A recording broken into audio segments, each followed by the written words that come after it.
This is how we ride. This is how we do.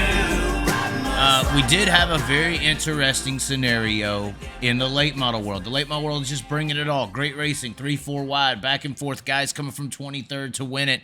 And then also off-track incidents that started on the track between drivers, not crews and tire changers, but between drivers. Now, this is a Southern All-Star event. Of course, Southern All-Stars being broadcasted by the XR brand. So a bit of an alliance between the Southern All-Stars and XR. I believe XR purchased or partnered with the series last year. And they were bringing a super late model race from Gaffney. And this is what transpired on the racetrack. I want you to pay attention to Madden and Overton. There was a bit of a situation with track conditions and issues throughout I believe, the whole weekend here at Cherokee, which Cherokee, we know that they kind of halfway do struggle a little bit sometimes. Maybe need a whole new dirt resurfacing situation. But it is a staple of super late model racing just outside of Charlotte. It's in Gaffney, South Carolina. I've actually went there. It is a home base for some pretty good racing action. And a lot of people, this is the place your mama warns you about. And we got some things that your mama may be warning you about happening right here. Now, we see here on a restart that Chris Madden, and this is one of the issues that a bunch of people had, right front goes down right there. Right front either deflated or shredded or popped, and the car's going up the racetrack right there. Just starts snapping when he tried to apply throttle. He's obviously in the way here. He's trying to find a way to just avoid everyone and come to a stop. Brandon Overton a little upset on that restart. He comes down there because of the contact, doesn't necessarily know that it was the flat right front, because sometimes people will just crowd a guy up above them and they'll make a little contact and they'll kind of just get locked together, and you'll have a similar situation like that right there just because a guy was crowding the outside driver on the restart. Not the case here. But Overton doesn't know that. Madden's known for racing tough, racing clean, but racing tough. And he's thinking, I guess at this point, Overton is thinking that Madden just crowded him. This video right here, Logan Sparks has it on Facebook. Now you see Madden stopping. He gets out of the car. He's walking around to Brandon Overton. Overton's unstrapping, throwing belts out.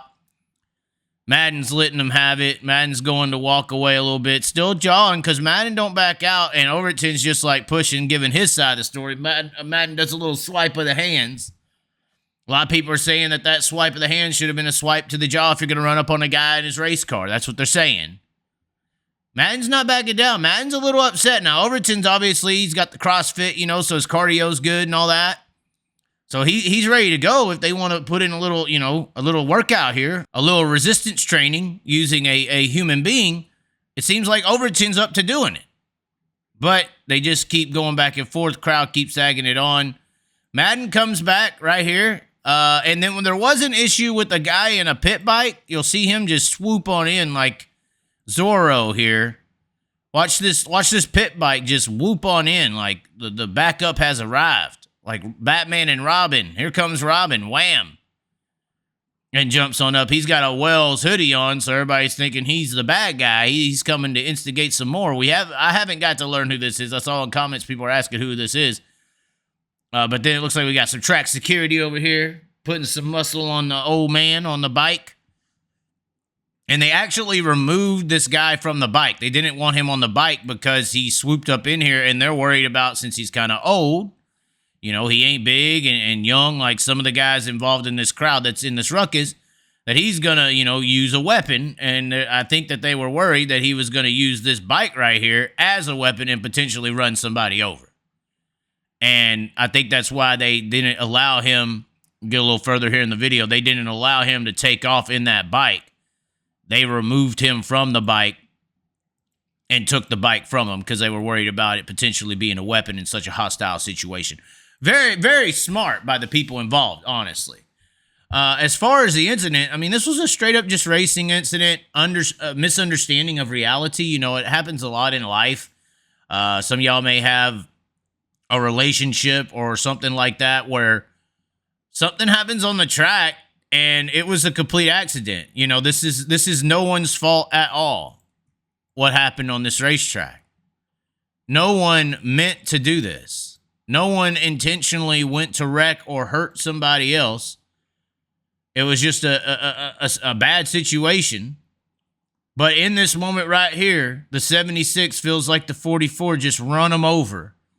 The 44 is probably pissed off that his tire went flat. He's got some issues, you know, and it caused a casualty and damaged his car more because the car's on the outside of him. I think at this point right here, Madden's upset. He's taking all blame for any issues or contact. But I'm also thinking right here that Overton is not happy about it. He's thinking that he just got ran over and this is where it just starts. So the anger, the actual issue of the situation really shouldn't even have existed, really. It was a matter of perception.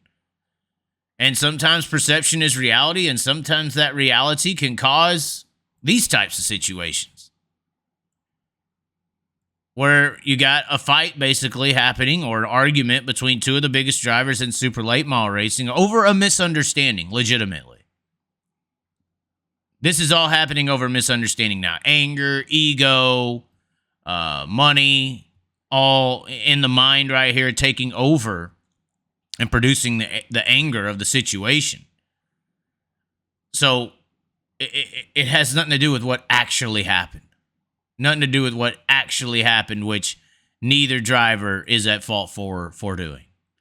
But that's the super late model world, ladies and gentlemen. It is entertaining. It has things happening. It has instances. It has misunderstandings. It has flat tires. It has guys loading their car. And this was a pretty stacked field. You see Gustin in there. Owens is in there. Jensen Ford's in there. I mean, you got a bunch of guys. Gustin. Obviously, Mike Marlar's leading. I mean, Chris Ferguson's in there. I mean, you got a pretty stacked field right here that this is happening in.